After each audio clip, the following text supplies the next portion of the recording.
Everyone, welcome back to my channel. अब का जो हमारा टॉपिक है वो है माइक्रो मिनरल्स का। कल जो हमने पढ़े थे मैक्रो मिनरल्स पढ़े थे, जिसमें हमने कैल्शियम, फास्फोरस, ठीक है, calcium, phosphorus, magnesium, chloride, sodium और पोटेशियम पढ़ा था। ठीक है, अब हमारा जो इसका अगला जो माइक्रो मिनरल्स हैं, जिन्हें हमें क्या चाहिए, 100 मिलीग्राम पर डे से हमारी बॉडी में कम ज़रूरत होती है। इनकी आवश्यकता हमारी 100 मिलीग्राम पर डे से कम होती है। ठीक है, तो इनको हम क्या बोलते हैं, माइक्रो मिनरल्स या ट्रेस मिनरल्स भी आप इनको बोल सकते हो।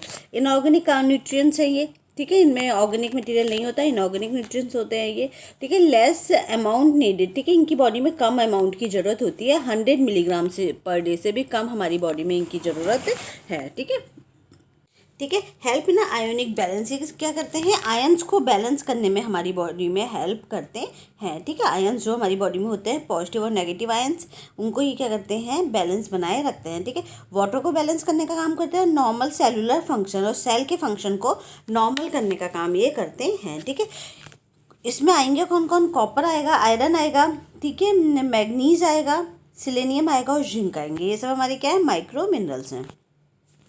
अब सबसे पहले हम पढ़ेंगे आयरन। ठीक है, आयरन में हमारा क्या है, आयरन, एक तो आयरन हमारे दो तरह के होते हैं, एक है हीम आयरन, एक है नॉन हीम आयरन। ठीक है, हीम आयरन हमारा कौन सा होता है, जो हमें एनिमल से मिलता है। ठीक है, एनिमल फूड से जो आयरन मिलेगा वो तो हमारा हीम आयरन कहलाएगा। जो वेजिटेरियन फूड से मिलेगा उसको हम क्या बोलेंगे, नॉन हीम आयरन बोलेंगे। ठीक है, तो जो एनिमल फूड से है, यानी कि हीमोग्लोबिन एंड मायोग्लोबिन इसमें पाया जाता है हमारा हीम आयरन। ठीक है, हीमोग्लोबिन और मायोग्लोबिन में।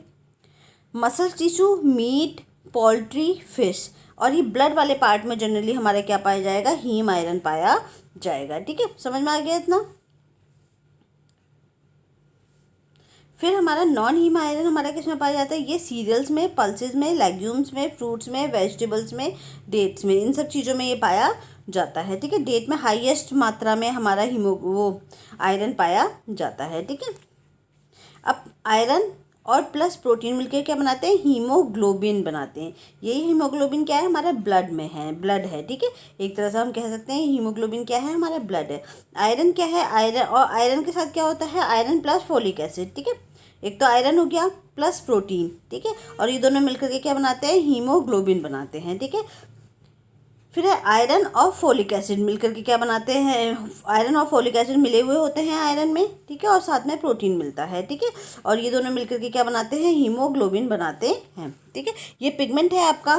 ठीक है, हीमोग्लोबिन क्या है, एक पिगमेंट है। ठीक है, और इसका काम क्या होता है, ये हमारा आरबीसी का एक कंपोनेंट है, रेड ब्लड सेल का क्या है, ये एक कंपोनेंट होता है।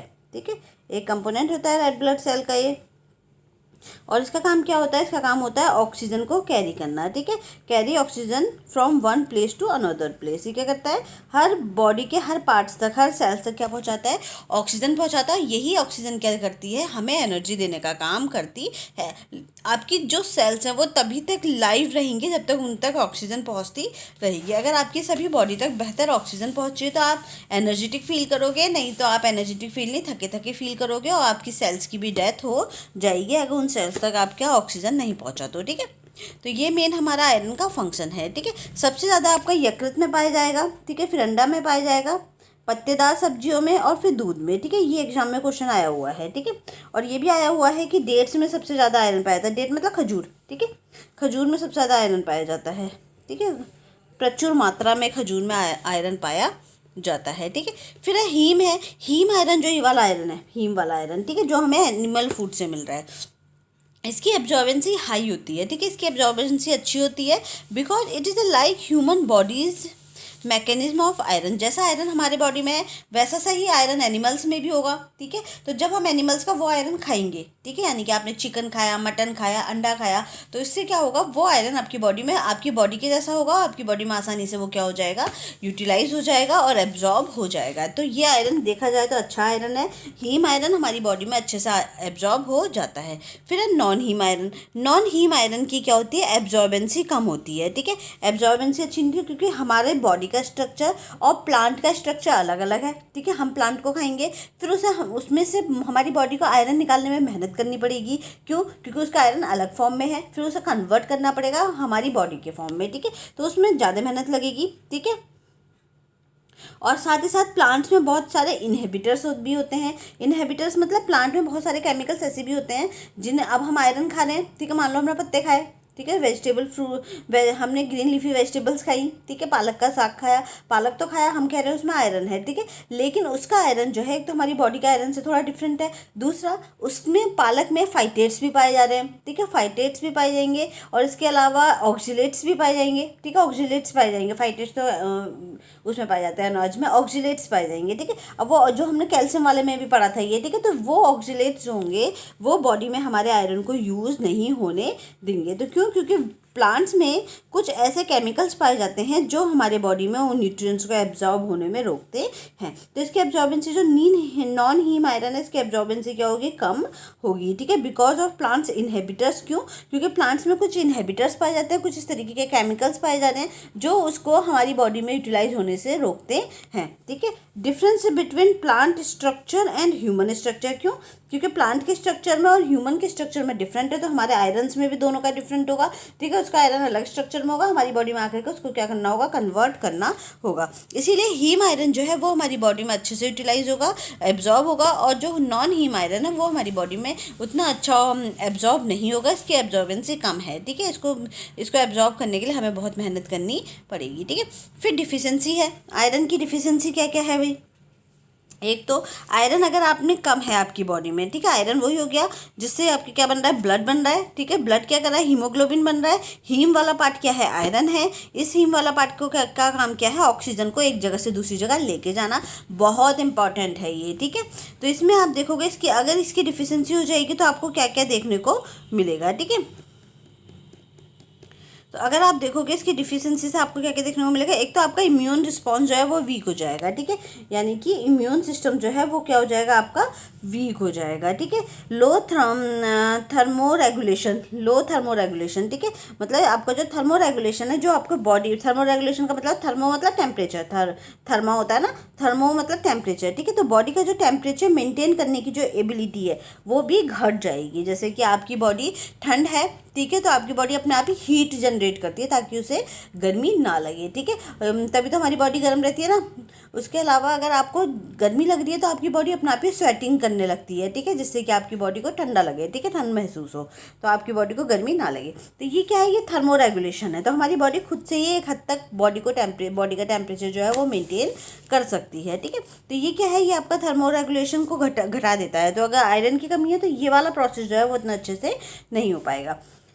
ऑक्सीजन की सप्लाई और ट्रांसपोर्टेशन तो इफेक्ट होगा ही होगा, इससे आप फटीग, थके हुए, और आपकी जो वर्क परफॉर्मेंस है वो भी क्या होगी, घट जाएगी। जितने भी नीचे की तरफ है इसका मतलब घट रही है चीज़, ठीक है। इस सिंबल का मतलब क्या है, डिक्रीज होना, घटना, ठीक है। तो ये क्या है, ये आपका, तो आपका क्या है, O2 की सप्लाई और ट्रांसपोर्टेशन जो है वो घट जाएगा, ठीक है। फटीग, रेस्टलेस और वर्क परफॉर्मेंस आपकी घट जाएगी। आप फटीग, थके थके महसूस करोगे, आप रेस्टलेस मतलब परेशान से रहोगे, और इसके अलावा आपकी जो वर्क परफॉर्मेंस है वो भी घट जाएगी। आयरन डिफिशिएंसी एनीमिया, ठीक है, यहाँ क्या है आपका, आयरन डिफिशिएंसी एनीमिया आपको इससे हो सकती है, ठीक है, आयरन डिफिशिएंसी एनीमिया आपको हो सकती है। जैसे कि हमने विटामिन B12 की कमी से एक एनीमिया पढ़ा था, पर्नीशियस एनीमिया, विटामिन B9 यानी कि फोलिक एसिड, ठीक है, फोलिक एसिड की कमी से हमने कौन सा पढ़ा था, मेगलोब्लास्टिक एनीमिया पढ़ा था। वैसे ही अगर हमारे पास आयरन की कमी है तो आयरन की कमी से हमारा आयरन डिफिशिएंसी एनीमिया हो सकता है, ठीक है। फिर है ये, आप देखोगे बकल कैविटी और कंजक्टाइवा में आपका वो प्रॉब्लम दिखाई देने लगेगी। बकल कैविटी और कंजक्टाइवा में प्रॉब्लम दिखाई देने, मतलब आंखें पीली पीली होने लगेगी, आपका जो माउथ है वो पीला पीला होने लगेगा, ठीक है। आप डॉक्टर के पास जाते हो, डॉक्टर आपको क्या सबसे पहले आपके आईज चेक करता है, मुंह चेक करता है, वो यही देखता है कि कहीं आपको एनीमिया की कमी तो नहीं है, ठीक है। इसको माइक्रोसाइटिक हाइपोक्रोमिक एनीमिया भी कहते हैं, ठीक है, माइक्रोसाइटिक हाइपोक्रोमिक एनीमिया भी बोलते हैं, ठीक है। इसमें जो आपकी स्मॉल सेल ऑफ आरबीसी, ठीक है, इस स्मॉल सेल ऑफ आरबीसी मतलब आरबीसी जो है वो उसकी सेल जो है छोटी होने लगेंगी, ठीक है, आरबीसी की सेल क्या होने लगेंगी, छोटी होने लगेंगी, ठीक है। और इससे क्या होगा, क्रोमा डिक्रीज हो जाएगा आपका। क्रोमा मतलब कि आपका जो कलर है, ठीक है, क्योंकि आरबीसी क्या है, एक पिगमेंट है, रेड ब्लड से हीमोग्लोबिन क्या है, एक पिगमेंट है, ठीक है। अब उसका अगर पिगमेंट ही कम होगा तो आपका क्रोमा घट जाएगा ना, क्रोमा भी कलर ही है, ठीक है। पिगमेंटेशन ऑफ ब्लड रेडनेस, ठीक है, ये क्या होगी, आपकी घट जाएगी। क्रोमा मतलब जो आपका ब्लड की जो रेडनेस है वो आपकी घट जाएगी। आप देखोगे ब्लड जो है ना थोड़ा पीले पीले से कलर का आने लगेगा, ठीक है, हो जाएगा। जिनके अंदर माइक्रोसाइटिक हाइपोक्रोनिक एनीमिया है, ठीक है। फिर है decrease psychomotor and mental development, ठीक है। इससे आपको दिमाग घूमेगा, ठीक है, मेंटल डेवलपमेंट बहुत अच्छा इफेक्ट पड़ेगा इसमें, और आपका साइकोमोटर बॉडी पे भी आपका इसका इफेक्ट पड़ेगा, ठीक है। अब इसमें क्या है हमारा, हाँ, डिफिशिएंसी में हमारा क्या था, इसमें एक तो आपको साइकोमोटर और मेंटल डेवलपमेंट में इफेक्ट पड़ेगा चिल्ड्रन के, ठीक है। बच्चों के मोटर डेवलपमेंट उतना अच्छा नहीं होगा और मेंटल डेवलपमेंट उतना अच्छा नहीं होगा अगर आयरन की कमी है तो। Increase mortality and morbidity in pregnancy, ठीक है। प्रेगनेंसी में आपका जो डेथ रेट है बेबीज़ का, ठीक है, वो बढ़ जाएगा। बच्चे प्रेगनेंसी के टाइम पे ही बच्चों की डेथ हो जाएगी अगर बहुत ज़्यादा उसमें आयरन की कमी है तो। मोबिडिटी, माल न्यूट्रिशन वाले बच्चे पैदा होंगे, ठीक है, तो ये प्रेगनेंसी के टाइम पे केसेस हो सकते हैं। स्पून शेप्ड नेल इसका सिम्टम है, ठीक है, क्लिनिकल साइन है। क्लिनिकल साइन का मतलब होता है जो हम देख करके पहचान सकते हैं प्रॉब्लम क्या है, ठीक है। तो जो ऊपर से दिखाई देने वाले साइन होते हैं उनको हम क्लिनिकल साइंस बोलते हैं, ठीक है। तो इसमें स्पून शेप्ड नेल हो जाएंगे और पेपरी थिन नेल्स हो जाएंगे, ठीक है। तो जो आपके नेल जो है उसका शेप ऐसा हो जाएगा स्पून की तरह, चम्मच की तरह गहरे गहरे से शेप हो जाएंगे, ठीक है। और पेपरी थिन मतलब बहुत पतले नेल हो जाएंगे, पेपर जैसे, ठीक है, बिल्कुल पतले पतले नेल्स, आपके नाखून जो है बिल्कुल पेपर जैसे हो जाएंगे। इसे कोलोंचिया भी हम बोलते हैं, ठीक है, कोलोंचिया भी हम इसे बोलते हैं, ठीक है। किसको? स्पून शेप नेल को, ठीक है, कोलोंचिया हम बोलते हैं। तो आयरन की डिफिशियंसी से मेन प्रॉब्लम कौन सी है? कोलोंचिया वाली प्रॉब्लम है, एग्जाम में कई बार यह आया हुआ है, ठीक है। फिर है enhancer of iron absorption. In iron absorption के इन्हेंसर क्या क्या हो सकते हैं, ठीक है। एक तो हाई एब्जॉर्बेंसी, इन्हेंसर मतलब जो है आयरन के एब्जॉर्प्शन को बढ़ाते हैं। हमें आयरन खूब खाना है अपनी डाइट में, लेकिन वो क्या आयरन हमारी बॉडी में यूज़ हो पा रहा है या फिर नहीं हो पा रहा है, ठीक है। तो वो क्या है, इसी के लिए हमें क्या करना है, इन्हेंसर को बढ़ाना है, ठीक है। जैसे कि high absorbency of haem iron, ठीक है। हीम आयरन ज़्यादा एब्जॉर्बेंसी होती है, ये तो पता ही है, यानी कि हमें अपनी डाइट में हीम आयरन ज़्यादा यूज़ करना चाहिए, ठीक है। नॉन वेज फूड से हमें जो आयरन मिल रहा है उसकी एब्जॉर्बेंसी ज़्यादा अच्छी होती है। दूसरा, एस्कॉर्बिक एसिड क्या करता है, हमारे आयरन के एब्जॉर्प्शन को बढ़ाता है। इसीलिए जब हम पालक खाते हैं, क्योंकि पालक में क्या पाए जाते हैं, ऑक्सीलेट्स पाए जाएंगे, ठीक है। ग्रीन लीफी वेजिटेबल है, उसमें ऑक्सीलेट्स पाए जाएंगे, और ये ऑक्सीलेट्स क्या करते हैं, आयरन और कैल्शियम के एब्जॉर्प्शन को रोकते हैं। तो इसके लिए हम क्या करेंगे, इसमें क्या डाल सकते हैं, विटामिन सी डाल सकते हैं। विटामिन सी का मतलब हम किस फॉर्म में डालें, नींबू डालते हैं, ठीक है। तो पालक के साथ अगर आप नींबू डाल के खाओगे पालक को, तो उसका जो आयरन है वो आपकी बॉडी में और भी ठीक तरीके से एब्जॉर्ब होगा, ठीक है। आयरन स्टेटस ऑफ इंडिविजुअल, भाई अगर आपका आयरन का स्टेटस जैसे कैल्शियम में था, कैल्शियम में यही था ना कि अगर आपकी बॉडी में कैल्शियम की कमी है तो कैल्शियम और भी अच्छे से एब्जॉर्ब होगा, ठीक है, क्योंकि कमी है ना, तो बॉडी जितना भी आप कैल्शियम खाओगे सारा कैल्शियम कोशिश करेगी बॉडी में लगाने की, ठीक है।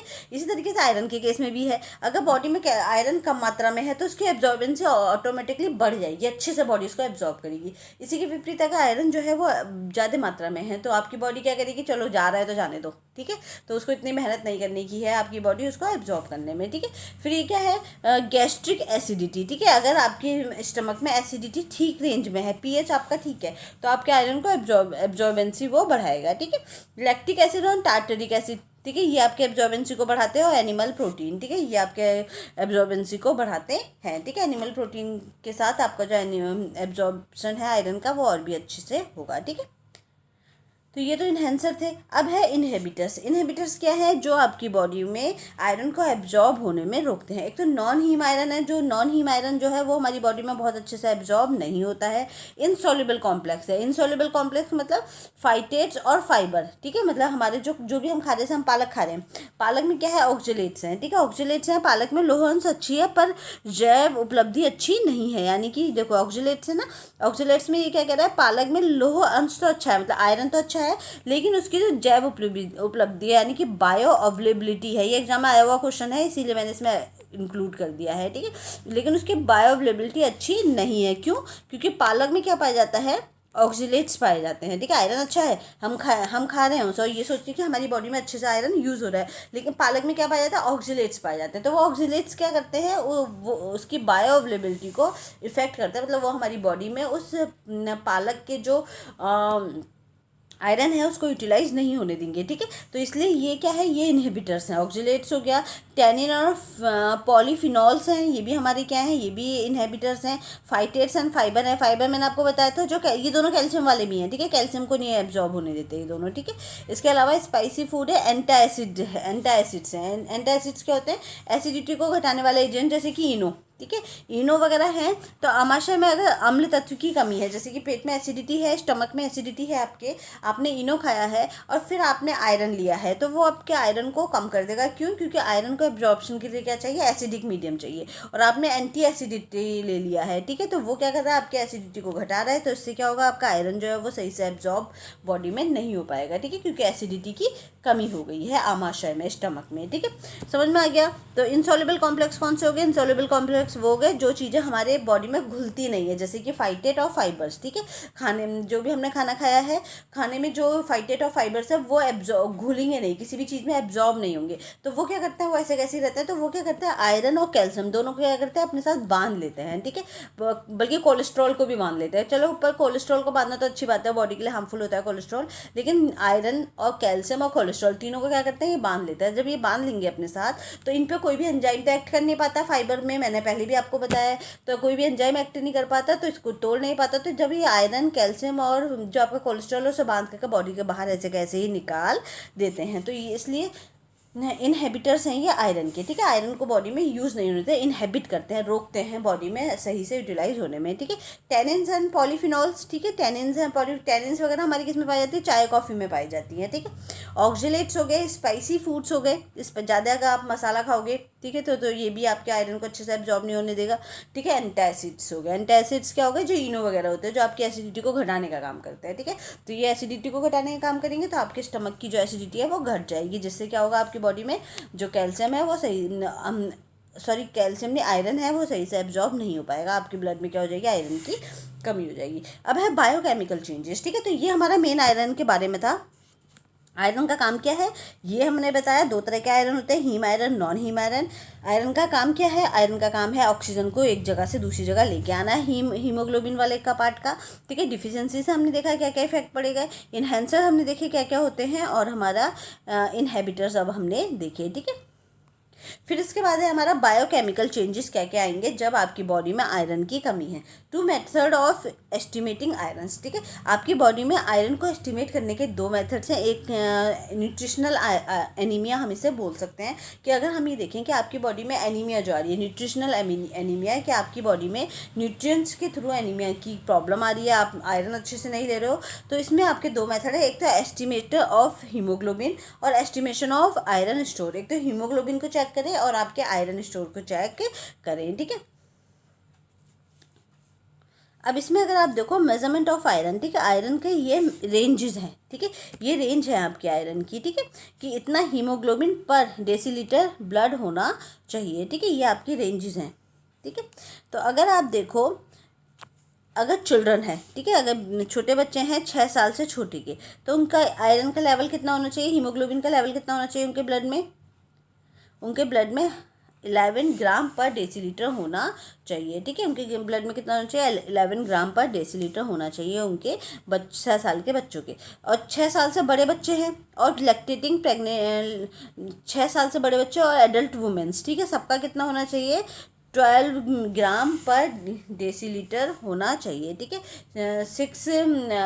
6 साल से ऊपर के बच्चे, ठीक है, 6 साल से नीचे के बच्चों का तो 11 ग्राम है, 6 ईयर से ऊपर के बच्चों का 12 ग्राम है, और इसके अलावा जो एडल्ट वुमेन्स है, यानी कि non pregnant and non lactating female का मतलब क्या है? जो एडल्ट वुमेन्स है, ठीक है, जो ना तो प्रेग्नेंट है ना ही लैक्टेटिंग कंडीशन में है, ठीक है, तो उनका कितना होना चाहिए? 12 ग्राम होना चाहिए, ठीक है।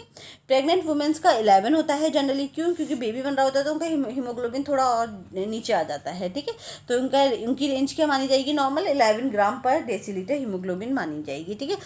लैक्टेटिंग मदर की 12 ग्राम पर डेसीलीटर हीमोग्लोबिन है, और एडल्ट मेल की 13 ग्राम पर डेसीलीटर हीमोग्लोबिन है, ठीक है। तो ये हमारी रेंजेज है। 6 ईयर से ऊपर के बच्चे का 11 ग्राम, 6 ईयर से नीचे के बच्चे का 11 ग्राम, और आपका प्रेग्नेंट वुमेन्स का 11 ग्राम होगा, ठीक है। और जो आपकी नॉन प्रेग्नेंट लैक्टेटिंग मदर है और साथ ही साथ लैक्टेटिंग मदर हैं और 6 ईयर से ऊपर के बच्चे हैं, उनका 12 ग्राम पर डेसीलीटर होगा, और एडल्ट मेल का हमारा 13 ग्राम पर डेसीलीटर होना चाहिए। जब हम हीमोग्लोबिन चेक करेंगे तो हमारे इतना हीमोग्लोबिन आना चाहिए। अगर ये इस रेंज में आ रहे हैं तो इसका मतलब क्या है? हमारी बॉडी में नॉर्मल हीमोग्लोबिन है, ठीक है। अब है इसमें एस्टिमेशन और measurement and estimation of iron store.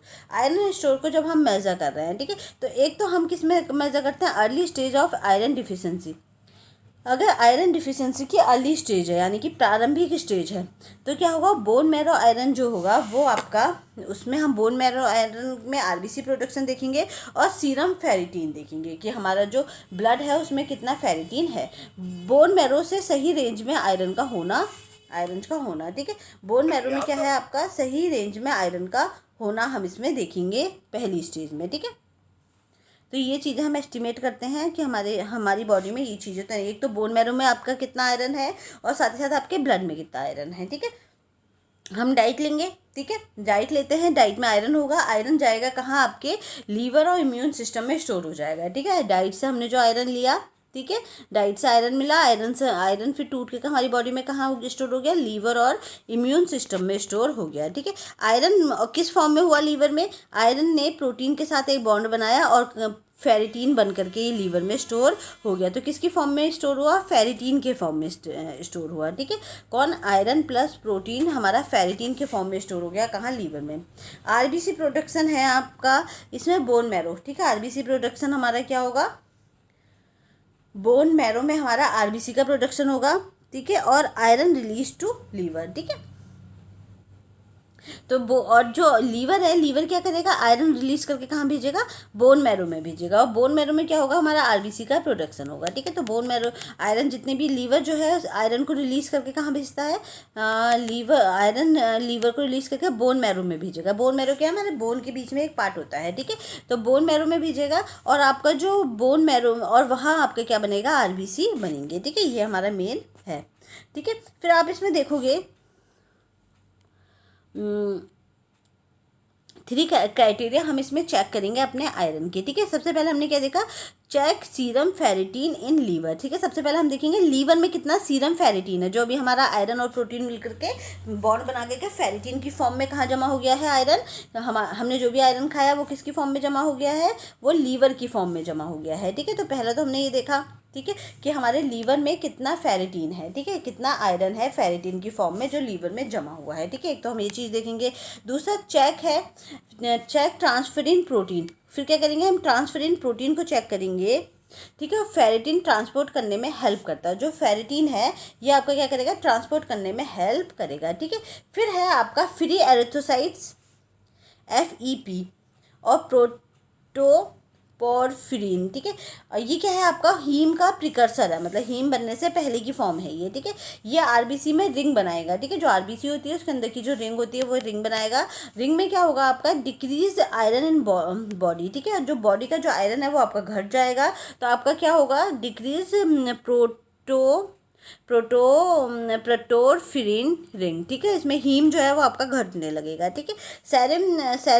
Serum transferrin in receptors, ठीक है। ब्लड प्रोटीन रिसेप्टर्स, ठीक है, जो आपके रिसेप्टर्स हैं जो आपको रिसीव कर रहे हैं आपके सीरम ट्रांसफेरिन को, वो है। उसके बाद आपका क्या, कहाँ जाएगा, ब्लड प्रोटीन रिसेप्टर्स, फिर ब्लड प्रोटीन रिसेप्टर्स के पास जाएगा और यहाँ क्या होगा, आपका डिक्रीज लेवल ऑफ आयरन, आपका जो आयरन का जो लेवल है वो डिक्रीज हो जाएगा, ठीक है। इसी को भी हम डिटेल में पढ़ेंगे। स्टेज 1 में क्या है, रिड्यूस फेरिटीन। सबसे पहले आपने क्या किया, फेरिटीन को चेक किया, ठीक है। ये वाली स्टेज जो थी आपकी, ठीक है। सबसे पहले आपने फेरिटीन को चेक किया, तो आपका क्या हुआ, सबसे पहले फेरिटीन रिड्यूस हुआ। फेरिटीन रिड्यूस होने का मतलब क्या है, जो आपका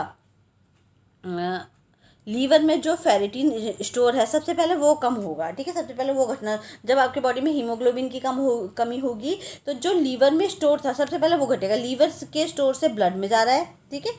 लीवर के स्टोर से कहाँ जा रहा है, वो लीवर में जो स्टोर है फेरिटीन, यहाँ से जा रहा है बोन मैरो में, ठीक है, बोन मैरो में, ठीक है। बोन मैरो से क्या हो रहा है, आपका आरबीसी बन रहे हैं, ठीक है। तो सबसे पहले ये घटेगा, ठीक है, इसका घटना शुरू हो जाएगा आयरन, ठीक है। इसमें जितना भी स्टोर था आयरन वो घटेगा, उसके बाद ये घटेगा, ठीक है। फिर बोन मैरो का भी आयरन घटने लगेगा, उसके बाद लास्ट में जाकर आरबीसी घटेंगी, ठीक है। तो ये सिम्टम हमारा सबसे लास्ट में आएगा। तो सबसे पहले स्टोर घटेगा ना, अगर आप गरीब हो गए तो सबसे पहले क्या घटेगा, आपका बैंक में से पैसे गायब होंगे, ठीक है। घर के पैसे सबसे लास्ट में जाएंगे, ठीक है, समझ में आ गया। तो ये क्या है, ये आपका आयरन डिफिशिएंसी में सबसे पहले फेरिटीन रिड्यूस होगा, डिक्रीज सीरम फेरिटीन, ठीक है। आपका सीरम, और इससे क्या होगा, आपका सीरम फेरिटीन जो है वो उसका रेंज कितनी आ जाएगी, 50 to 70 माइक्रोग्राम पर डेसीलीटर हो जाएगा आपकी ब्लड में फेरिटीन, ठीक है। फिर आपका decrease bone marrow iron, bone marrow का आयरन घटने लगेगा। हीमोग्लोबिन नॉर्मल, लेकिन यहाँ पे हीमोग्लोबिन अभी नॉर्मल है, ठीक है, आपका जो हीमोग्लोबिन है वो तो अभी नॉर्मल है ना, फेरिटिन घट रहा है अभी, ठीक है। और सिम्टम्स स्टार्ट, और यहाँ पे आपके जो सिम्टम्स है वो दिखाई देने लगेंगे हीमोग्लोबिन के, ठीक है। फिर आएगा आपका सेकंड स्टेज में आयरन डिफिशिएंसी। आयरन डिफिशिएंसी में क्या है, अब आपका जो बॉडी का आयरन है वो यानी कि सीरम भी घटने लगेगा अब, ठीक है। सीरम फेरिटिन आपका कितना आ जाएगा, 30 माइक्रोग्राम पर डेसीलीटर से भी नीचे आ जाएगा। आपका बोन मैरो का पहले तो आपका फेरिटिन घटा जो लीवर में था, फिर आपका यहाँ पर बोन मैरो का भी जितना भी आयरन था वो भी एब्सेंट हो जाएगा। हीमोग्लोबिन अभी लो है और नॉर्मल रेंज सिम्टम्स एक्सीलरेट, ठीक है, अभी ठीक ठीक है, हीमोग्लोबिन थोड़ा लो भी हो रहा है या नॉर्मल रेंज भी हो सकता है, और आपके जो सिम्टम है ना वो तेज आने लग गए हैं हीमोग्लोबिन के कमी होने के, ठीक है। स्टेज 3 में क्या आएगा आपका, आयरन डिफिशिएंसी एनीमिया है, आयरन स्टोर एग्जॉस्टेड, ठीक है, जितना भी स्टोर था सब खत्म हो गया। लास्ट स्टेज में आपको क्या आ जाएगा, आयरन डिफिशिएंसी एनीमिया हो जाएगा। क्यों, क्योंकि आपका सारा स्टोर खत्म हो चुका है। फेरिटीन आपका कितना आ गया है, 12 माइक्रोग्राम पर डेसीलीटर से भी नीचे फेरिटीन आ गया है, ठीक है। बोन मैरो एब्सेंट हो गया है, हीमोग्लोबिन लो, क्लासिक एनीमिया सिम्टम्स जो है वो दिखाई देने लगे हैं, ठीक है, समझ में आ गया। अब यहाँ पे आप पक्के वाले एनीमिक हो जाओगे, ठीक है, बिल्कुल चक्कर आने लगेगा, बेहोश होने लगोगे, तो यहाँ क्या हो गया, आप पक्के वाले एनीमिक हो गए हो, ठीक है, ठीक है। अब इसमें ये 3 स्टेजेस हमारी मेन हो गई है, स्टेज 1, स्टेज 2, स्टेज 3, ठीक है। इसके बाद आपका जो एक्टिव फॉर्म है, ठीक है, इनएक्टिव फॉर्म है आपका Fe3++, ठीक है, ये हमारा फेरिक बोलते हैं इसे, ये आपका इनएक्टिव फॉर्म है आयरन का, ठीक है। इसकी एक्टिव फॉर्म क्या है, Fe, आयरन की एक्टिव फॉर्म क्या है, Fe2++, ये आपकी एक्टिव फॉर्म है, इसको फेरस बोलते हैं, ठीक है, तो ये आपको ध्यान रखना है, ठीक है। सबसे पहले आपका फेरिटीन घटा, ठीक है, फिर आपका फेरिटीन क्यों, क्योंकि वो लीवर में है ना, सबसे पहले लीवर वाला घटेगा, ठीक है, फिर आपका बोन मैरो घटेगा, फिर हीमोग्लोबिन कम होगा, ठीक है। और इसमें टेस्ट में हम क्या चेक करते हैं, आपका हीमोग्लोबिन चेक करते हैं, ठीक है। अब इसके जो हीमोग्लोबिन की जो रेंज है वो है आपकी, मैन में हीमोग्लोबिन कितना होना चाहिए, सॉरी हीमोग्लोबिन की नहीं, आयरन की रेंज है, आपको डाइट में कितने मिलीग्राम पर डे आपको आयरन लेना है, ठीक है। RDA 2020 के हिसाब से है, ये RDA 2020 के हिसाब से है, और किसने दिया था, ICMR ने दिया था, Indian council of medical research, और NIN national institute of nutrition ने मिलकर के ये RDA 2020 जो है वो बनाया है, ठीक है। तो इसमें आप देखोगे मैन में कितना आयरन आपको देना है per day, 19 milligram per day iron man में देना है। वुमेन में कितना देना है, 29 मिलीग्राम पर डे हमें किस में देना है, वुमेन्स में देना है, ठीक है। प्रेग्नेंट वुमेन्स में कितना देना है, 40 मिलीग्राम पर डे देना है। लैक्टेटिंग वुमेन्स में 23 मिलीग्राम पर डे देना है। इन्फेंट को आयरन की ज़रूरत नहीं होती, क्योंकि प्रेगनेंसी के टाइम पे ही आयरन उनकी बॉडी में स्टोर हो जाता है, ठीक है। 6 to 12 मंथ में 3 मिलीग्राम पर डे देना है इन्होंने, ठीक है। और चिल्ड्रन 1 to 3 ईयर में 8 मिलीग्राम पर डे देना है, 4 to 6 ईयर में 11 मिलीग्राम पर डे देना है, और आपका 7 to 9 ईयर में 15 मिलीग्राम पर डे देना है, ठीक है। अब आप देखोगे बॉयज़ में और गर्ल्स में बहुत अंतर है आयरन का, ठीक है। क्या गर्ल्स में कम आयरन की, बॉयज़ में कम आयरन की ज़रूरत है, गर्ल्स में ज़्यादा। उसका रीज़न है क्योंकि गर्ल्स में मेंस्ट्रुएशन से स्टार्ट होते हैं, तो इनको हमेशा गर्ल्स को, फीमेल को हमेशा आयरन की ज़्यादा ज़रूरत पड़ेगी, ठीक है। तो ये क्या है आपका 10 to 12 ईयर में आप देखोगे बॉयज़ को 16 मिलीग्राम पर डे देना है, तो गर्ल्स को 28 मिलीग्राम पर डे देना है, ठीक है, 10 से 12 साल की बच्चियों को, ठीक है। 13 to 15 ईयर में जो बॉयज़ हैं उनको 22 मिलीग्राम पर डे देना है, तो गर्ल्स को 30 मिलीग्राम पर डे देना है, ठीक है। 16 to 80 ईयर में जो बॉयज़ हैं उन्हें 26 मिलीग्राम पर डे देना है, तो गर्ल्स को 32 मिलीग्राम पर डे देना है, ठीक है। तो ये हमारी क्या है, ये RDA है, आपको पता ही है, एग्जाम में RDA दे देते हैं, आपको याद करना है धीरे धीरे, ठीक है। तो ये वाला चैप्टर मुझे लगता है अब आपको समझ में आ गया होगा, ये तो क्लियर है। मतलब ये हमारी रेंजेस हो गई। आपको 2 तरह के सिम्टम्स देखने हैं, सबसे पहला आप बोन मैरो का देखोगे और फिर आप सीरम फेरिटीन देखोगे, ठीक है। आपका सबसे पहले क्या होता है, RBC का प्रोडक्शन कहाँ से होगा, पहले आपका आयरन जो है रिलीज होगा लीवर में से, कहाँ जाएगा, बोन मैरो में, और फिर आपका बोन मैरो में ही आपका RBC का प्रोडक्शन होगा, ठीक है, ठीक है। तो इसमें हमने ये भी देखा कि 3 क्राइटेरिया आपको चेक करने हैं। इसमें सबसे पहला क्राइटेरिया क्या चेक करना है, सबसे पहला इसमें चेक करना है कि आपका check serum ferritin in liver, ठीक है। लीवर में जो हमारा सीरम फेरिटीन जो स्टोर है, ठीक है। सीरम फेरिटीन क्या है, ferritin is a protein inside cell that store iron, ठीक है। प्रोटीन की एक ऐसी सेल के अंदर एक ऐसा प्रोटीन है जिसके अंदर क्या है, आपने आयरन को स्टोर कर रखा है, जो आपके लीवर में स्टोर हुआ है, सीरम फेरिटिन, अभी हमने देखा ही था, ठीक है। लीवर में आयरन जो है प्रोटीन के साथ क्या हो जाता है, स्टोर हो जाता है। तो हम क्या करेंगे, सबसे पहले लीवर में फेरिटिन चेक करेंगे। ये वाली क्लियर हो गया, ये मैंने थोड़ा फटाफट पढ़ा दिया था, ठीक है। तो ये वाला क्लियर हो गया, ठीक है। इसके बाद दूसरा है चेक ट्रांसफेरिन प्रोटीन। इसके साथ हम एक ट्रांसफेरिन प्रोटीन भी चेक करेंगे। ट्रांसफेरिन प्रोटीन क्या है, ये क्या करता है, ब्लड प्लाज्मा ग्लाइकोप्रोटीन है, ठीक है। ट्रांसफेरिन प्रोटीन क्या है, ब्लड के अंदर हमारा पाया जाता है प्लाज्मा ग्लाइकोप्रोटीन, ठीक है। ये हमारा ट्रांसफेरिन प्रोटीन क्या है, ब्लड प्लाज्मा ग्लाइकोप्रोटीन है। ये क्या करता है, फेरिटिन को ट्रांसपोर्ट करने में हेल्प करता है, मतलब फेरिटिन को एक जगह से दूसरी जगह ले जाने में, इसको एक जगह से दूसरी जगह ट्रांसपोर्ट करने में हेल्प करेगा आपका ट्रांसफेरिन प्रोटीन, ठीक है। तो हम दो चीज़ें चेक करेंगे, एक तो फेरिटिन और एक दूसरा ट्रांसफेरिन प्रोटीन, ठीक है। क्योंकि ट्रांसफेरिन प्रोटीन नहीं होगा तो फेरिटिन को एक जगह से दूसरी जगह लेके कैसे जाओगे, ठीक है। फिर इसमें हम एक चीज़ है जो हमारा हीमोग्लोबिन, हमारे जो आरबीसी है उससे पहले बनता है। जब आरबीसी बनती है ना, उससे पहले बनता है, यानी कि प्रिकर्सर ऑफ हीम, ठीक है। हीम को बनाने के लिए इसकी ज़रूरत होती है, प्रिकर्सर मतलब हीम को बनाने के लिए इस चीज़ की ज़रूरत है। तो क्या है आपका, free erythrocytes, free erythrocytes FEP, ठीक है। फ्री एरिथ्रोसाइट्स प्रोटोपॉर्फिरिन, ठीक है, प्रोटोपॉर्फिरिन, ये क्या है हमारा FEP, फ्री एरिथ्रोसाइट्स प्रोटोपॉर्फिरिन हमारा जो है ये आपका होता है, ये आपका हीम का प्रिकर्सर है, मतलब हीम बनने से पहले बनता है ये, ठीक है। इसमें क्या होगा, आरबीसी में अगर रिंग है, यहीं आपकी क्या आने लग गई, आरबीसी में रिंग आने लग गई, ठीक है। आरबीसी के अंदर एक गोल गोल सा छल्ला बनने लग गया, तो इसका मतलब क्या है, लो आयरन इन बॉडी, यानी कि बॉडी में आयरन कम है और आरबीसी जो है वो आपकी डिफेक्ट होने लगी है, ठीक है। तो आरबीसी जो है आपकी इसमें रिंग बनने लगेगी, ठीक है। इससे क्या होगा, डिक्रीज प्रोटोफिरिन रिंग, और इससे आपका प्रोटोफिरिन रिंग भी जो होगी वो घट जाएगी, यानी कि हीम जो है वो आपका घट जाएगा, ठीक है। तो एक तो हीम यहाँ घट गया है, तो ये आपको ये चेक करोगे तो आपका यहाँ हीम घटा हुआ मिलेगा, तो इसका मतलब आप क्या हो, एनीमिक हो। सीरम ट्रांसफेरिन इन रिसेप्टर्स, ठीक है। रिसेप्टर्स में सीरम ट्रांसफेरिन देखोगे आप, ठीक है। एक तो आपने ये चेक किया,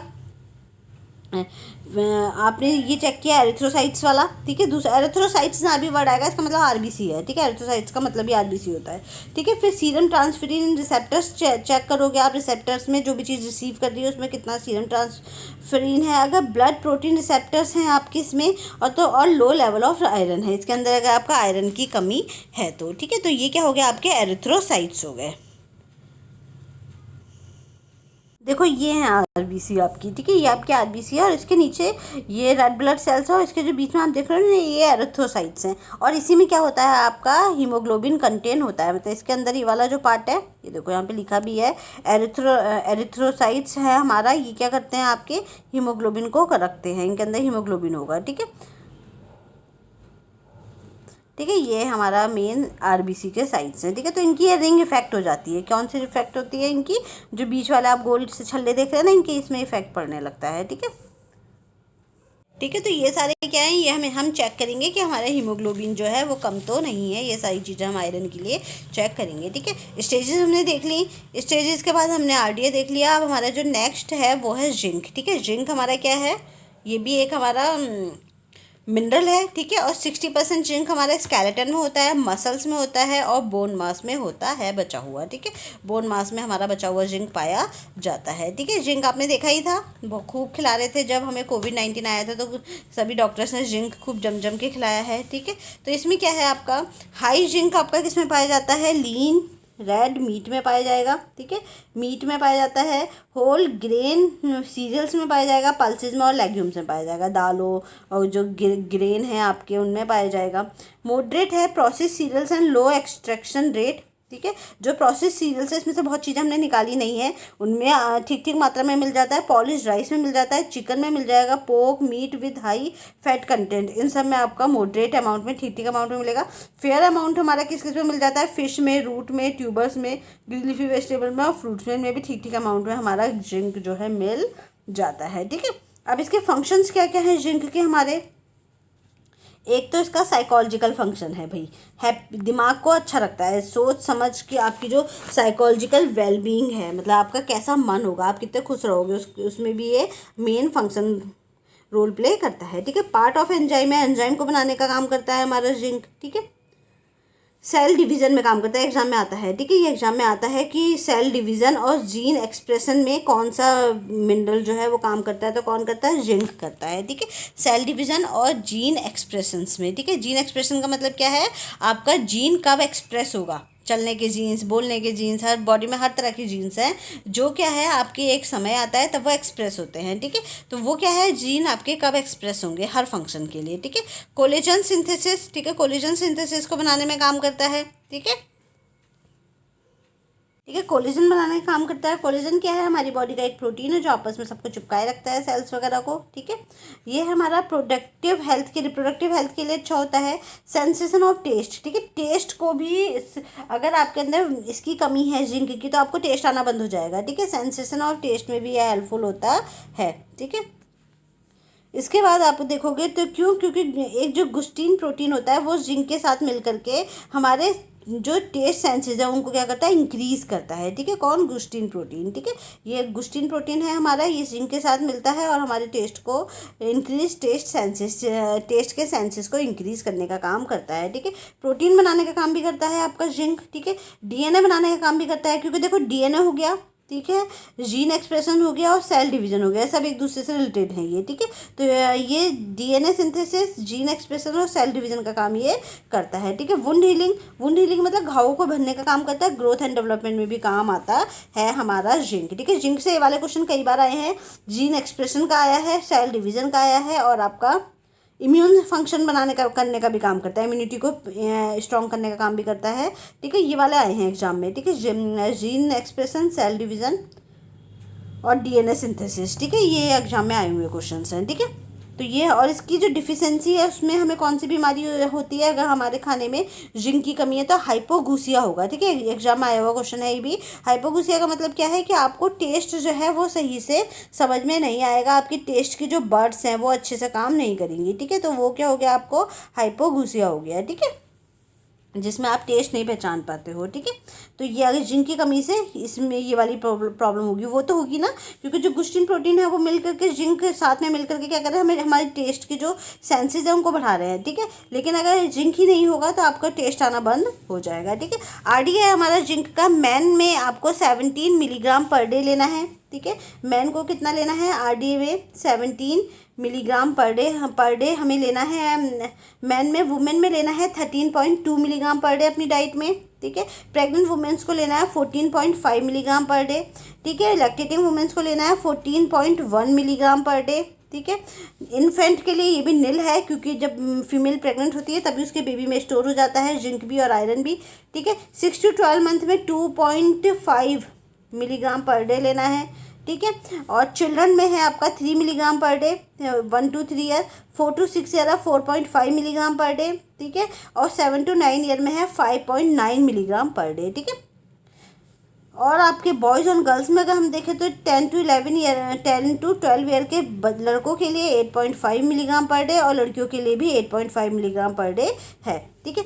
13 से 15 ईयर के लड़कों के लिए 14.3 मिलीग्राम पर डे और गर्ल्स के लिए 13.8 मिलीग्राम पर डे है, ठीक है।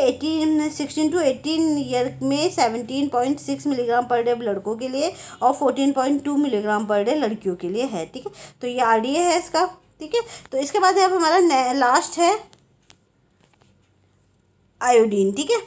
तो अब हमारा ये वाला पूरा हो गया है आरडीएस का, और जिंक में इतना ही है। उसके बाद नेक्स्ट टॉपिक है हमारा आयोडीन, ठीक है। आयोडीन भी क्या है, माइक्रो मिनरल्स है ये। आयोडीन आपको बताइए, बचपन से नमक में आपको खूब आयोडीन जम करके खिलाया जा रहा है, ठीक है। अब तो आयोडीन, बल्कि अब ये कहने लग गए हैं कि आप बहुत खा लिया है, अब आयोडीन को कम करो। अब लोग जो है नॉन आयोडाइज्ड सॉल्ट जो है वो प्रेफर कर रहे हैं, ठीक है।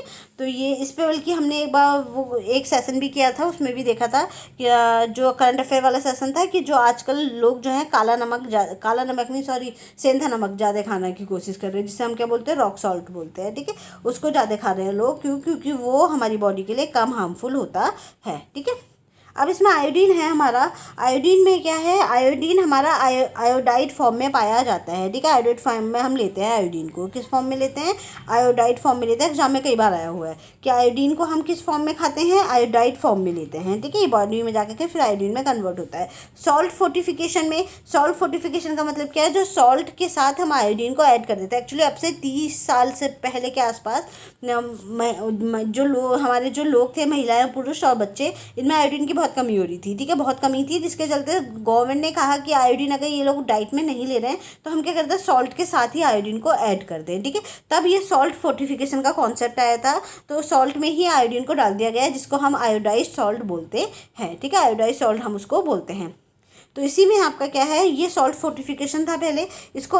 तो सॉल्ट फोर्टिफिकेशन में आयोडीन का कौन सा वाला फॉर्म लेते हैं हम, पोटेशियम आयोडाइड लेते हैं। कौन सा वाला फॉर्म लेते हैं, पोटेशियम आयोडाइड वाला फॉर्म हम लेते हैं। हाई इन सी फूड, ठीक है। आयोडीन हमारे किस में पाया जाता है, सी फूड में ज़्यादा पाया जाता है। हाई सॉइल आयोडीन, ठीक है। क्यों, क्योंकि जो हमारे सी फूड के जो आसपास होते हैं, ठीक है, जब सी फूड सी के आसपास जितना एरिया होगा, ठीक है, आसपास समुद्र के आसपास के एरिया में ज़्यादा वो पाया जाता है, क्या, आयोडीन, ठीक है। तो जितना ज़्यादा आपके सॉइल में आयोडीन होगा उतना ही आपके उसमें जो फ्रूट्स उग रहे हैं, जो फल उग रहे हैं उस सॉइल में, उनमें ज़्यादा आयोडीन पाया जाएगा, जो भी फूड उग रहे हैं, ठीक है, उसमें। तो जितना ज़्यादा आपकी सॉइल में आपका आयोडीन होगा उतना ही ज़्यादा आपके फूड में भी आयोडीन पाया जाएगा, ठीक है। फिर है इसमें सिंथेसिस ऑफ एंजाइम। अब फंक्शंस क्या क्या हैं हमारे आयोडीन के, ठीक है। आयोडीन के क्या क्या फंक्शन है, एक तो सिंथेसिस ऑफ एंजाइम, एंजाइम को बनाने का काम करता है कौन सा, आपको पता है थायरोक्सिन हार्मोन्स, ठीक है। सॉरी, एंजाइम नहीं, हार्मोन्स को बनाने में। तो ये क्या कर रहा है, एक तो आपके कुछ एंजाइम्स को बनाने में काम कर रहा है, जिसमें जो क्या करता है, ऑक्सीजन कंजप्शन में काम हेल्प करता है, बीएमआर में हेल्प करता है, ठीक है। तो आपका बीएमआर भी अच्छे से बढ़ेगा अगर आपकी डाइट में ठीक ठीक आयोडीन है तो, ठीक है। इंपॉर्टेंट फॉर थायराइड हार्मोन्स, ठीक है, थायराइड हार्मोन्स के लिए इंपॉर्टेंट है। हार्मोन में क्या बनाएगा, थायराइड हार्मोन्स को बनाने के लिए काम करता है, जिसमें हमारे पास 2 तरह के थायराइड हार्मोन्स हैं, थायरोक्सिन T3 और ट्रायोडोथायरोक्सिन, ठीक है। ये T3 है, ठीक है, थायरोक्सिन है T4, ठीक है। थायरोक्सिन हमारा T4 हो गया और ट्रायोडोथायरोक्सिन हमारा T3 हो गया। दोनों ही हमारे क्या करते हैं, प्रोटीन के हेल्पफुल इन प्रोटीन कंजम्पशन, ठीक है, प्रोटीन के कंजम्पशन में हेल्प करते हैं, ग्लूकोज के यूटिलाइजेशन में हेल्प करते हैं और बीएमआर बढ़ाते हैं, ठीक है। इफेक्ट मैकेनिज्म ऑफ बॉडी के मैकेनिज्म को इफेक्ट करते हैं। इसीलिए जब आपका ये T3 T4 बनना कम हो जाएगा तो आप जो होगे मोटे होने लगते हो, ठीक है। इसी तभी आप हेल्दी होने लगते हो, मोटे होने लगते हो, ठीक है। क्यों, क्योंकि बीएमआर घट जाता है, ठीक है। अब लो T3 और T4 में जो सेल्स ट्राई टू, अब अगर हमारी बॉडी में T3 और T4 यानी कि थायरोक्सिन हार्मोन जो है और ट्रायोडोथायरोक्सिन हार्मोन है, ये अगर कम होने लगा, ये अगर आपका लो होने लग गया, तो आपकी सेल्स जो होंगी, जो आपके नेक में क्या पाया जाता है, आपकी जो नेक है, गर्दन में एक क्या पाया जाता है, थायराइड ग्लैंड पाया जाता है, ठीक है। थायराइड ग्लैंड है, थायराइड ग्लैंड से ही थायरोक्सिन हार्मोन जो है वो सीक्रेट होता है। इतना क्लियर हो गया, ठीक है। अगर आपकी जो थायरोक्सिन हार्मोन्स आपकी बॉडी में नहीं है, आपकी जो थायराइड ग्लैंड है ये क्या करेगी, ये बढ़ने लगेगी, बढ़ करके ये क्योंकि अपनी सेल्स को बढ़ाएगी और बॉडी से कोशिश करेगी जितनी ज़्यादा सेल्स बढ़ करके थायरोक्सिन हार्मोन इसको मिल जाए, ठीक है। तो इससे क्या होगा, आपको थायराइड ग्लैंड जो है वो भी आपका बढ़ जाएगा, ठीक है। अगर T3 और T4 आपका लो है तो आपकी जो सेल्स है वो आयोडीन को कैच करने की कोशिश करेंगे, जिससे आपकी सेल्स का जो साइज़ है वो बढ़ जाएगा और इससे क्या होगा, आपका थायराइड ग्लैंड का साइज़ भी बढ़ जाएगा, ठीक है। तो ये आपका इसका साइज़ बढ़ जाता है, ठीक है। Influence cellular development of embryo, ठीक है। ये क्या करता है, आपका influence cellular development of embryo, ये आपके जो एम्ब्रियो है, जो आपका बेबी बन रहा है बॉडी के अंदर प्रेगनेंसी के टाइम पे, तो उसके सेलुलर डेवलपमेंट, सेल का डेवलपमेंट को भी क्या करता है, इन्फ्लुएंस करता है, बेबी की अच्छे से डेवलपमेंट होता है, ठीक है। Neural cell development for mental growth, दिमाग भी इससे, दिमाग के अंदर की जो सेल्स होती है उसको भी ये अच्छे से क्या करता है, डेवलप करने में काम करता है। Control activity, cycle of cell, maintain temperature regulation, ठीक है। ये क्या करता है, एक्टिविटीज़ को कंट्रोल करता है आपकी बॉडी की। आपकी जो सेल की साइकिल है, सेल की साइकिल मतलब जो आपकी कोशिका की साइकिल होती है एक, ठीक है। पहले कोशिका इस स्टेज में जाएगी, फिर दूसरी स्टेज में आती है, फिर तीसरी, फिर फोर्थ स्टेज, तो ये एक पूरी साइकिल बनाती है कोशिका आपकी, ठीक है, बनने की। तो उस कोशिका की साइकिल को भी क्या करता है, ये मेंटेन कर रखता है, ठीक है। और बॉडी के टेम्परेचर को भी क्या करता है, रेगुलेट करता है और मेंटेन करता है, ठीक है। तो ये हमारे क्या है, ये इसके फंक्शंस हैं, ठीक है। ये हमारे क्या थे, ये हमारे पूरे इसके फंक्शंस थे हमारे आयोडीन के, ठीक है। एक तो आयोडीन क्या है, आयोडीन क्या करता है, थायरोक्सिन हार्मोन बनाता है। थायरोक्सिन हार्मोन का होते हैं आपके जो गले में थायराइड ग्लैंड होती है एक छोटी सी, उस ग्लैंड के अंदर एक ग्रंथि होती है आपके गले में फिट है वो, उस गले में उस ग्रंथि से थायरोक्सिन हार्मोन निकलता है। ये थायरोक्सिन हार्मोन्स आपकी ये सारे काम करता है, ठीक है। आपके बॉडी के ये सारे काम आपके थायरोक्सिन हार्मोन जो है वो करता है, ठीक है। तो ये आयोडीन का काम है मेन। इसके बाद है आपकी डिफिशेंसी। अगर आपकी डिफिशेंसी हो जाती है थायरोक्सिन हार्मोन की, तो आयोडीन की या थायरोक्सिन हार्मोन की, तो इसमें क्या होगा आपको, एक तो आपको ग्वाइटर वाली प्रॉब्लम देखने को मिलेगी। ग्वाइटर वाली प्रॉब्लम कौन सी है, आपने देखा होगा कुछ महिलाओं के गले बहुत बड़े बड़े हो जाते हैं, गले का जो साइज़ है वो बढ़ जाता है, ठीक है, जिसे घेंगा भी बोलते हैं, ठीक है। तो जो नेक है, जो गला है, गले में बहुत बड़ा सा एक ऐसा लगेगा जैसे ट्यूमर हो गया है, एक बड़ा सा गले में ट्यूमर हो गया है, तो उसे क्या बोलते हैं, थायराइड, उसे क्या बोलते हैं, घेंगा बोलते हैं, ठीक है, हिंदी में, और इसको इंग्लिश में ग्वाइटर बोलते हैं, ठीक है। तो ये प्रॉब्लम आपको हो जाती है ग्वाइटर और थायराइड ग्लैंड की, ठीक है। तो सबसे पहली बीमारी क्या होगी, इससे ग्वाइटर की प्रॉब्लम होगी, ठीक है। देखो ये है आपका ग्वाइटर वाली प्रॉब्लम, ये ठीक है, आपका गले का ऐसा साइज हो जाएगा, ठीक है। और ये आपकी वो थायराइड ग्लैंड है, ठीक है। ये आपको अब तो ये कम दिखाई देने लग गया है, पर पहले ये बहुत दिखाई देता है। नॉर्मली ये हमारे देश में, मैंने भी बचपन में बहुत सारी महिलाओं को देखा है इस तरीके की ग्लैंड्स के साथ, ठीक है। लेकिन अब क्योंकि हमने सॉल्ट में ही इसको ऐड कर लिया है, तो अभी अपने आप ही कम हो गई है ये वाली प्रॉब्लम, ठीक है, ठीक है। तो इसको ही हम क्या बोलते हैं, ये हमारा क्या कहलाएगा, ग्वाइटर कहलाता है, ठीक है। अब इसमें एक और है, वो है, ये आया नहीं है, एंडेमिक ग्वाइटर। क्या है, ये ऊपर लिखा हुआ है पर ये साफ नहीं आया इमेज में, तो ये है एंडेमिक ग्वाइटर, ठीक है, एंडेमिक ग्वाइटर, ठीक है। इसका मतलब क्या है, जहाँ सॉइल में आयोडीन कंटेंट जो है बहुत कम होता है। तो पहाड़ी क्षेत्र ऐसे होता है ना, एक तो पहाड़ी क्षेत्र जो है, पहाड़ी क्षेत्र की जो सॉइल होती है, ठीक है, यहाँ पे लिखा हुआ है, लिख लेना आप, जो आपके सॉइल, जब आपकी मिट्टी में ही आयोडीन बहुत कम है, ठीक है, तो आपकी मिट्टी में कम है तो आपके फूड में नहीं आएगा आयोडीन, फूड में नहीं आएगा तो आपकी डाइट में वो आयोडीन नहीं होगा। तो पहाड़ी क्षेत्रों में जो घेंगा होता है उसको हम एंडेमिक घेंगा बोलते हैं, ठीक है, एंडेमिक ग्वाइटर बोलते हैं, ठीक है। ये एक लाइन यहाँ पे लिखी हुई है। फिर है, अगर आयोडीन लो है, ठीक है, कम है आयोडीन आपका, तो क्या होगा, इंक्रीज ग्लैंड ऑफ T3 और T4, gland of T3 and T4। तो इससे क्या होगी, आपकी T3 और T4 की जो अभी मैंने आपको दिखाए थे ग्लैंड बढ़ जाएगी, ठीक है। क्यों, क्योंकि जो आपकी थायराइड ग्लैंड है वो बढ़ने लगेगी, वो अपनी कोशिका को बढ़ाएगी, ताकि कोशिकाएं बढ़ करके जो आसपास से कहीं से भी थायरोक्सिन हार्मोन जो है वो आयोडीन को ले ले, ताकि वो थायरोक्सिन हार्मोन को सीक्रेट कर सके, ठीक है। तो इससे क्या होगा, ब्रीदिंग प्रॉब्लम हो जाएगी, गला बढ़ने लगेगा तो आपको सांस लेने में भी तो दिक्कत होगी ना, आपके गले में अगर थायराइड ग्लैंड बढ़ने लगेगी तो, ठीक है। तो इससे आपको ब्रीदिंग प्रॉब्लम देखने को मिलेगी, ठीक है। इंक्रीज क्रेटिनिज्म यानी कि मेंटल रिटार्डेशन देखने को मिलेगा, जनरली ये बच्चों में देखने को मिलता है, ठीक है। क्रेटिनिज्म का मतलब होता है, आता भी एग्जाम में, कि आयोडीन की कमी से क्या होता है, क्रेटिनिज्म वाली प्रॉब्लम होती है, यानी कि मेंटल रिटार्डेशन होता है, बच्चों का दिमाग जो है वो कमज़ोर रह जाता है अगर आपका डाइट में आयोडीन की कमी है, तो प्रेगनेंसी के टाइम पे या उसके बाद भी, ठीक है। हाइपोथायरॉयडिज्म, इसकी बीमारी को हम क्या बोलते हैं, हाइपो मतलब कम, और थायरॉयडिज्म मतलब थायरोक्सिन हार्मोन आपका कम सीक्रेट हो रहा है, ठीक है। तो हाइपोथायरॉयडिज्म है, इसमें आपका BMR घट जाएगा। क्यों, क्योंकि थायरोक्सिन हार्मोन का एक काम क्या है, आपके BMR को रेगुलेट करना। अब अगर BMR घटेगा तो आप मोटे होने लगोगे, ठीक है। BMR हम पढ़ चुके हैं बहुत अच्छे से BMR वाले चैप्टर में, ठीक है। तो BMR हम अच्छे से BMR वाले चैप्टर में पढ़ चुके हैं। तो आपका क्या होगा, BMR अगर घटेगा तो तो आप मोटे होने लगोगे, ठीक है। एपिथी होने लगेगी, अजीब से सुस्त से बच्चे हो जाएंगे, ठीक है। स्लो रिफ्लेक्सेस होने लगेंगे, आपके रिफ्लेक्सेस धीरे धीरे काम करेंगे, आपको धीरे से समझ में आएंगी चीज़ें, ठीक है। Reflection time with slow movement, ठीक है, चीज़ें आपको धीरे धीरे समझ में आएंगी। आपके हाथ में चोट लगी, आपको 1-2 मिनट लगेगा समझने में कि हमें चोट लग गई है, ठीक है। कोल्ड इंटॉलरेंस हो जाएगी, आप ठंड को बर्दाश्त नहीं करोगे, ठीक है। और इसमें आपको एक जो प्रॉब्लम होगी वो होगी मायोक्सोइडीमा, ठीक है, मायोक्सोडीमा। तो ये एक प्रॉब्लम इसमें मायोक्सोडीमा होती है, ठीक है। ठीक है। तो मायोक्सोएडिमा होने की लगेगी। मायोक्सोएडिमा क्या होता है, ये एक स्वेलिंग ऑफ स्किन ना एक स्वेलिंग सी होने लगेगी स्किन में, आपके टिश्यूज में एक अजीब सी वैक्सी कंसिस्टेंसी आने लगेगी, मतलब ऐसा लगेगा स्किन में क्या है, वैक्स यानी कि मोम चिपका हुआ है। ठीक है, वैक्स चिपका हुआ है, एक अजीब सी कंसिस्टेंसी, चिप चिप सा आपकी स्किन जो है वो हो जाएगी। Typical of patient with the under active thyroid gland, ये उनमें देखने को मिलता है जिनकी थायराइड ग्लैंड जो है वो अच्छी नहीं होती है, तो उस प्रॉब्लम को क्या अच्छे से काम नहीं कर रही होती है, तो उस वहाँ क्या देखने को मिलता है, मायोक्सोएडिमा देखने को मिलेगा। मायोक्सोएडिमा में ऐसा लगेगा जैसे आपकी स्किन के ऊपर एक लेयर वैक्स की चढ़ा दी है। ठीक है, मोम की एक लेयर जो है वो चढ़ा दी है, तो उस प्रॉब्लम को क्या बोलते हैं, मायोक्सोएडिमा बोलते हैं। ठीक है, मायोक्सोएडिमा है सीवियर एडवांस्ड हाइपोथायरॉयडिज्म में ये देखने को मिलती है मायोक्सोएडिमा। ठीक है, सीवियर एडवांस हाइपोथायरॉयडिज्म मतलब बहुत हाई लेवल का जब थायरॉयडिज्म आपको हो जाएगा तो ये प्रॉब्लम इसमें देखने को मिलती है। ठीक है, तो ये हो गया आपका, इतना समझ में आ गया, ये सारे आपकी डिफिशियंसी के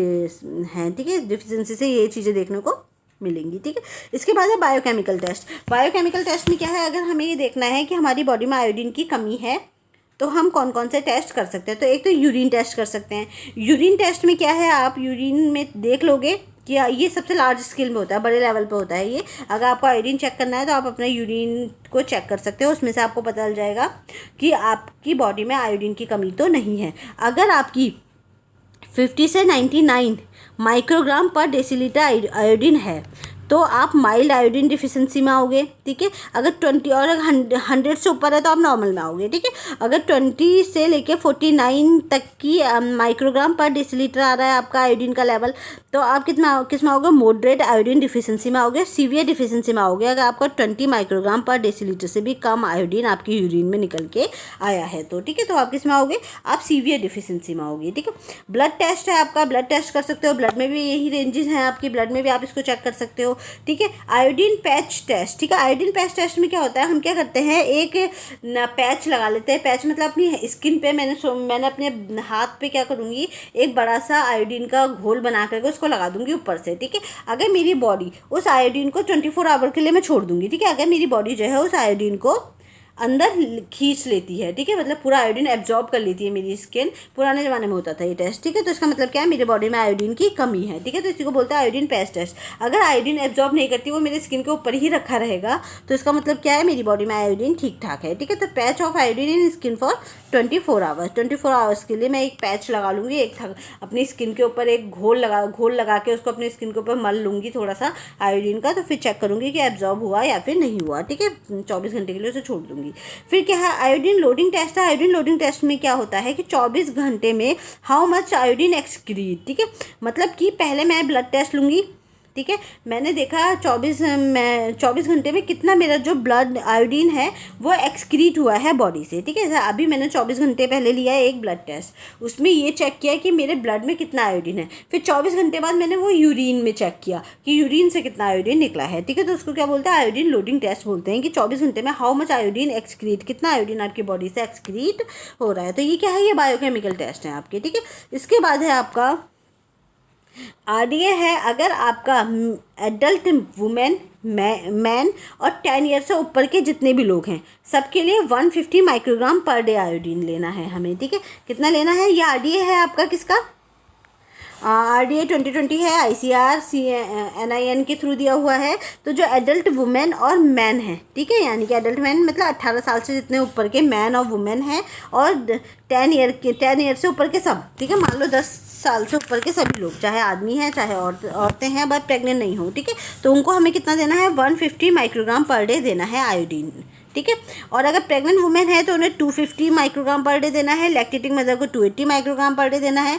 इन्फेंट है उन्हें 100 माइक्रोग्राम पर डे देना है। 0 to 6 मंथ के, 6 to 12 मंथ के हैं उन्हें 130 माइक्रोग्राम पर डे देना है। और चिल्ड्रंस है 1 to 3 ईयर के, उन्हें 90 माइक्रोग्राम पर डे देना है। और 4 to 9 ईयर के बच्चों को देना है 120 माइक्रोग्राम पर डे। ठीक है, तो ये हमारा आयोडीन का आरडीए है। ठीक है, तो नॉर्मल केस में हमें सबको कितना देना है, 150 देना है। ठीक है, 10 साल से ऊपर के सभी लोगों को। बस प्रेगनेंसी और लैक्टेशन की हम बात नहीं कर रहे। प्रेगनेंसी में हम बढ़ा देंगे 100 ग्राम, यानी कि 250 माइक्रोग्राम पर डे हम बढ़ा देंगे कर देंगे। ठीक है, तो ये हमारा क्या हो गया, ये आयोडीन हो गया। हाई इनटेक ऑफ आयोडीन से अगर आपने बहुत ज़्यादा आयोडीन ले भी रहे हो, आजकल आयोडीन ज़्यादा लेने के भी नुकसान आ रहे हैं, ठीक है। हाई इनटेक ऑफ आयोडीन से क्या होगा, decrease thyroid hormone synthesis harmful effect. तो आपका जो थायराइड हार्मोन, जो आपका थायरोक्सिन हार्मोन है, वो भी डिक्रीज हो जाएगा, उसका बनना और भी ज़्यादा घट जाएगा। इससे भी क्या होंगे, आपके हार्मफुल इफेक्ट होने लगेंगे। आयोडाइज के 10 ग्राम में 120 माइक्रोग्राम आयोडीन निकलता है, ठीक है। आयोडाइड के 10 ग्राम में 120 माइक्रोग्राम आयोडीन निकलता है।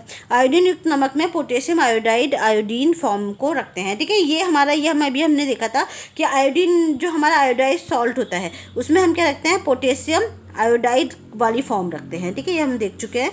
आयोडाइड में 10 ग्राम में 120 माइक्रोग्राम आयोडीन हमारा मिलता है, मतलब आयोडाइड सॉल्ट है ये, ठीक है। सॉल्ट अगर हम 10 ग्राम सॉल्ट लेंगे तो उसमें 120 माइक्रोग्राम हमें क्या मिलेगा, आयोडीन मिलेगा, ठीक है। 120 माइक्रोग्राम आयोडीन मिलता है। इसका मतलब क्या है, लगभग एक दिन की रिक्वायरमेंट हमारी एक चम्मच नमक से, 10 ग्राम नमक से हमारी पूरी हो जाएगी, ठीक है। चलो आज हमारे मिनरल सारे ख़त्म हो गए, ठीक है। मिनरल सब खत्म हो गए। एक और लास्ट मिनरल है, उसमें बहुत ज़्यादा कुछ है नहीं, तो इसमें आप देखोगे तो इसमें फ्लोरोसिस है, ठीक है। फ्लोरोसिस, ठीक है। ये आपको पता ही है, जो आपके मोल्टेड टीथ हो जाते हैं, ठीक है, ये हमारा एक्सेसिव है, ठीक है। फ्लोरोसिस क्या होता है हमारा, ये हमारे एक्सेस है। ये आपने देखा होगा, जो पानी है, पानी में पाया जाता है फ्लोरोसिस मिनरल, ठीक है। ये आपका कम होने से इससे कोई दिक्कत नहीं है, लेकिन अगर हम इसे ज़्यादा ले लेते हैं, एक्सेस ले लेते हैं फ्लोरोसिस को, तो तब ये इसमें प्रॉब्लम देखने को मिलती है। आपके जो टीथ हैं, वो आपके जो मोल्टेड टीथ हो जाते हैं, दांतों में एक पीली पीली सी परत जो है वो जम जाती है, ठीक है। तो ये इससे मोल्टेड टीथ हो सकती है आपकी फ्लोरोसिस से, ठीक है। ठीक है, एक मिनरल और है हमारा, क्या है, फ्लोराइड, ठीक है। फ्लोराइड क्या है, हमारा मिनरल है। इस मिनरल से हमारे क्या होता है, अगर ये कम है तो कुछ फर्क नहीं पड़ता, ये हमारे वाटर में बहुत ज़्यादा आ जाता है। कभी कभी ऐसा होता है, ज़्यादा वाटर पीने से या जिस वाटर में फ्लोराइड मिनरल ज़्यादा है, उसको पीने से ये वाली प्रॉब्लम होती है, जिसे हम बोलते हैं फ्लोरोसिस, ठीक है। फ्लोरोसिस प्रॉब्लम हम उसे बोलते हैं, ठीक है। तो फ्लोरोसिस से क्या होता है, आपके जो टीथ हैं, रोसिस, ठीक है, फ्लोरोसिस वाली प्रॉब्लम देखने को मिलती है। इससे जो आपकी टीथ हैं, ठीक है, और जो बोन फॉर्मेशन है, इसमें दिक्कत होने लगती है, ठीक है। तो आपके दांत खराब होने लगेंगे, आपकी हड्डियां कमज़ोर होने लगेंगी, ठीक है। तो इसमें जो है ये वाली प्रॉब्लम देखने को मिलती है फ्लोरोसिस से। तो ये आता है एग्जाम में कि जो फ्लोराइड वाला जो आपका मिनरल है, बहुत ज़्यादा इसमें हमें पढ़ना नहीं है। फ्लोराइड वाला जो मिनरल है वो ये एक्सेस से होता है, ठीक है, मतलब इसकी कमी से कोई फर्क नहीं पड़ेगा। ये अगर ज़्यादा हो गया तो हमारे लिए दांतों के लिए अच्छा नहीं होता है, हमारी बोन्स के लिए अच्छा नहीं होता, और फ्लोरोसिस नाम की बीमारी हो जाती है इससे, ठीक है। देखो, ये है फ्लोरोसिस की प्रॉब्लम, ठीक है। टीथ में इस तरीके का अजीब सा आपके खराब से टीथ हो जाएंगे आपके, ठीक है। इसको फ्लोरोसिस बोलते हैं, ठीक है। तो अब हमारा जो आज मिनरल्स हैं पूरे कंप्लीट हो गए हैं। लास्ट वाला फ्लोराइड भी मैंने आपको बता दिया, उसमें कुछ ज़्यादा है नहीं, बस इसकी अधिकता से, एक्सेस से हमें प्रॉब्लम होती है। तो आज हमारे मिनरल्स कंप्लीट हो गए। अब कल से हम कुछ डिजीज़ पे बात करेंगे, ठीक है, क्लिनिकल न्यूट्रिशन पे हम बात करेंगे। Thank you everyone, have a nice day.